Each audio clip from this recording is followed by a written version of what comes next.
you read that right. I watched the movie, and well, you might not have expected this from me, but the haters, or should I say Snyder fans, might actually have a point. They are right.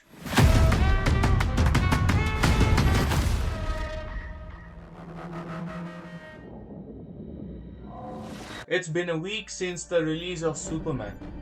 Most people have either watched it or at least they have seen all the spoilers online. But in case somehow you have dodged the spoilers, then you can skip to chapter 2 for the spoiler free section of this review. This movie has turned into a global debate. On one side, we have the Snyder fans armed with rage and nostalgia for what had happened to the whole team of Zack Snyder. And on the other side, we have Guns fans defending the film like it's the holy reboot or something. So maybe let's hear both the sides. ये क्या बकवास था। Diaper man बना दिया है Superman को। Sunlight का healing तक नहीं झेल पाया। इतना वीक। ब्रो रिलैक्स, वो नॉर्मल सनलाइट नहीं था, एम्पलीफाइड था, up to 3x stronger. Rapid healing का पेन इतना इंटेंस था कि अनबेरेबल हो गया होगा। और तुम लोग क्या बोल रहे हो? तुम्हारा सुपरमैन ने भी क्या ही उखाड़ लिया था। दो वॉरियर से तो पिट रहा था भाई। बस आर्मी डिस्ट्रैक्शन ना होता तो गेम ओवर होता उसका। और डैमेज पब्लिक प्रॉपर्टी के अलावा और क्या ही हुआ? हमारा सुपरमैन ने तो कम से कम फाइट किया अपने जैसे पावरफुल एनिमी से। ताकत इसकी जैसे सेम और दिमाग उससे भी ज्यादा stronger. But still he used strategy और जीत गया। स्टूपिड, वो पहली बार सुपरमैन बना था। लड़ाई करना आता भी नहीं था उसको। तुम्हारा सुपरमैन तो थोड़ा क्रिप्टोनाइट के पास गया और हिल भी नहीं पा रहा था। हमारे वाले ने तो हाथ में क्रिप्टोनाइट लेके डूम्सडे को पटक दिया था। और उधर क्या, बस एक गैस से इतना वीक हो गया कि बैटमैन से हार गया, वो भी बस एक मेटल कॉस्ट्यूम वाले से। हमारे सुपरमैन ने लिटरल क्रिप्टोनाइट पॉइजनिंग ब्लड में लेके प्रिजन से एस्केप किया, लोगों को बचाया। बस तुम लोग का सुपरमैन पूरा मूवी पिट ही रहा था। कोई स्ट्रेंथ नहीं है। इतना वीक सुपरमैन तो कभी देखा ही नहीं है। हमारा सुपरमैन तो पूरा आर्मी से टकरा गया था। आर्मी से टकरा गया था क्योंकि आर्मी का उसके साथ सपोर्ट भी था, अपने अमेरिकन आर्मी का। सपोर्ट था नहीं। हमारा वाला तो अमेरिकन आर्मी से भी लड़ रहा था, खुद भी लड़ रहा था, टीम से भी लड़ रहा था, सब लड़ रहा था। अपने वाले ने तो लेग्स के रहते हुए भी मारा। कितना उनका हाथ तोड़ दिया, कितना कुछ किया। तुम इतना बोल रहे हो, लोगों से भी टीम से सपोर्ट था नहीं।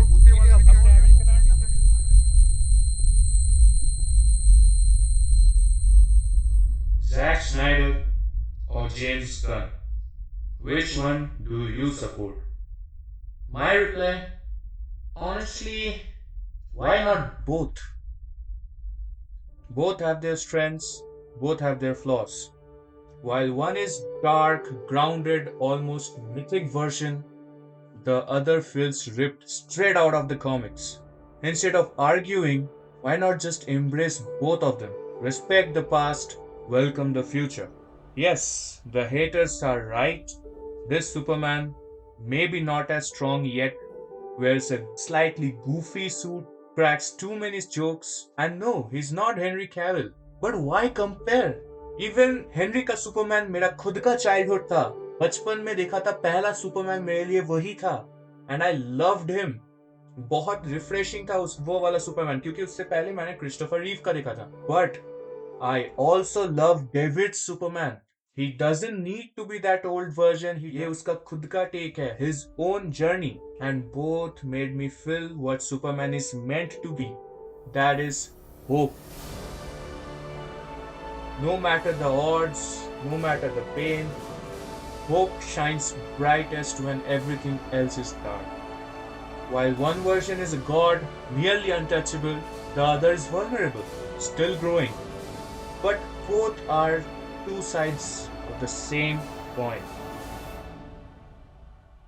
So I recently watched the movie and honestly, मैं बहुत happy और excited हूँ for the DCU's future. It's not perfect, but it's absolutely the best and right way to kick off a new cinematic universe. And as a comic book fan, this is the most comic accurate Superman we have had in a long time. बहुत दिनों बाद किसी super hero movie ने इतना positive feel दिया मेरे को। मतलब बिल्कुल बचपन जैसा। बचपन में जैसे सुपर हीरो मूवीज देख के कैसा फील होता था कि हाँ भाई, काश मैं भी बड़ा होकर सुपरमैन बन सकूं, वो वाला फीलिंग वो इस मूवी से मेरे को इतने सालों बाद फील हुआ। अगर रेटिंग की बात है तो एज पर acting David Corenswet as Superman 9 out of 10। The way he portrayed both identities, बिना चश्मे के भी बंदा डिफरेंट ही लग रहा है। How they walk, how they talk, everything feels very different and it's perfect for a Superman. Rachel Brosnahan as Lois is 9 out of 10 for me too. My favorite Lois Lane ever. Confident, sharp and a perfect emotional anchor. Best Lois Lane अभी तक मैंने screen में इसी को देखा है। इसको छोड़ के कोई भी मेरे को इतना अच्छा नहीं लगा। And finally, Nicholas Hoult as Lex Luthor. 10 out of 10. That pure hatred and ego radiated from every scene. He stole every moment. हर सीन में बंदा शाइन कर रहा था, या फिर शायद उसका टकला शाइन कर रहा था, I don't know. Story and writing 9 out of 10। Perfect foundation for launching a universe. Each and every character in the movie felt purposeful, not just fillers. Krypto, Jimmy Olsen, सबके कैरेक्टर का कुछ ना कुछ point था। बस हाँ, एक चीज मैं बोलूंगा, I kind of wanted more development for Hawkgirl. Specially थोड़ा मेरे को क्रिंज लगा उसका वो scream. I don't no, may be necessary था, मे बी नहीं था, या फिर उसका क्रिएटिव चॉइस था। I personally didn't like it that much, but not gonna lie, वो जो लास्ट में उसने बंदे को मार दिया बिना कोई झिझक के, वो मेरे को पसंद आया। So I want more development on Hawkgirl. Possibly शायद पीसमेकर सीजन 2 में मिल जाए। Pacing 9 out of 10। कुछ लोगों के लिए वो रश्ड था, but for me it was packed with plot and momentum. मेरे को पर्सनली ऐसे मूवीज ज्यादा पसंद है जो कि ऐसा थोड़ा रश ही फील होता है और भरा रहता है, ऐसे बहुत सारे प्लॉट पॉइंट से भरे रहते हैं, rather than slow gradual depth growth। वो मूवीज भी पसंद है मेरे को, but I actually prefer these over slow burn styles. But I am also a huge fan of Jack Snyder's Justice League, so yin and yang. Action 7 और 8 out of 10। क्यों 8 बोलूंगा? Mostly some except for the final act. Starting का जो fight sequences था, like hammer of Boravia और Superman का जो fight scene था, इट फेल्ट वेरी जैंकी और बहुत अजीब फील हुआ। लाइक ठीक है, मैं समझ रहा हूँ Lex Luthor knows his moves, तो इसलिए वो बेटर फाइटिंग कर रहा है। वो बाद में अच्छे तरीके से ज्यादा फील हो रहा था rather than दैट सीन। वो सीन में वो और थोड़ा बेटर तरीके से कोरियोग्राफ या फाइट होना चाहिए था। एज सच अगर बोलूं तो फाइट सीन्स बहुत क्रिएटिव, स्मार्ट एंड रिफ्रेशिंग थे। Not just brute force but actual strategy और कॉम्बो लगा के वो फाइट कर रहा था, अपने पावर्स का फुल यूटिलाइज करके, स्पीड, दिमाग लगा के फाइट कर रहा था। And specially in the final act भी he manage to outsmart even Luthor. Luthor को आउटस्मार्ट कर गया बंदा, ऐसे स्ट्रेटेजिकली फाइट कर रहा था। And it's just his 3rd year in the Superman business. To be honest, मैं एक चीज बोलूंगा, I prefer this over Snyder's version. It's just my choice, my personal preference. Snyder वाले जो फाइट सीन्स थे, it was visually masterpieces according to me also. लेकिन क्या है, उसका जो फाइट स्टाइल था वो बहुत ज्यादा ब्रूट फोर्स था, मतलब बस पंचेस, एनवायरनमेंट को यूज करना, दैट्स इट। बहुत ज्यादा क्रिएटिव या कॉम्बोज मूव्स सुपरमैन से भी एक्सपेक्ट नहीं हो रहा था। ही वाज वेरी स्टक, मतलब क्या होगा, हाई स्पीड से आएगा punch and all like that.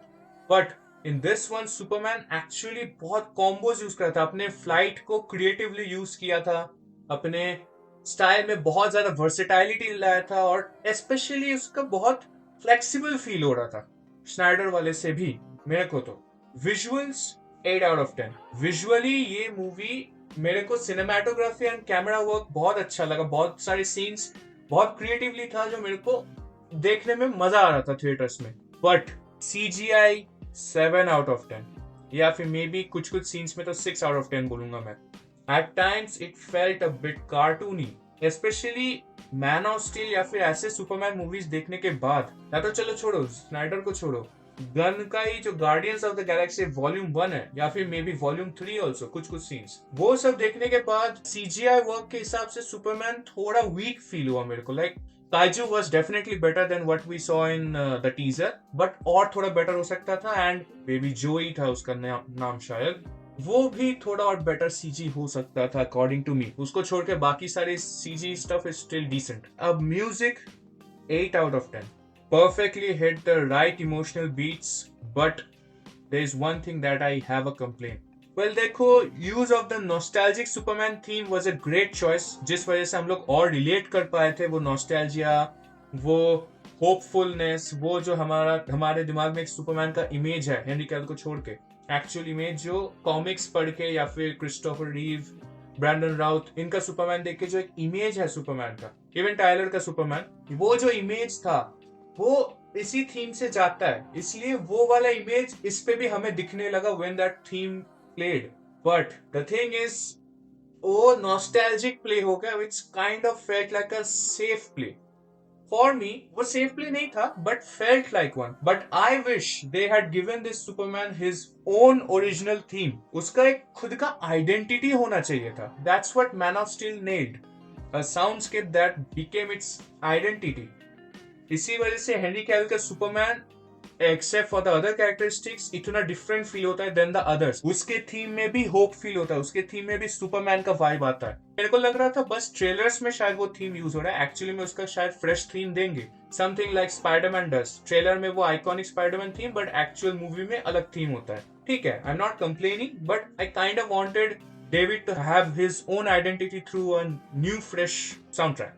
And to be honest, this was a powerful first step. Not flawless, but heartfelt and full of potential. Superman का रिव्यू देख के एक बात तो रियलाइज हुआ, maybe reboots aren't such a bad thing after all. ये channel खुद कुछ दिन पहले ही रिवाइव हुआ है, and this right here, ये सिर्फ पहला कदम था towards all the fun content that's coming your way. So, if you are even a little excited for what's next, hit that subscribe, fill up that hollow thumbs up, and welcome to SC Hub. Peace out.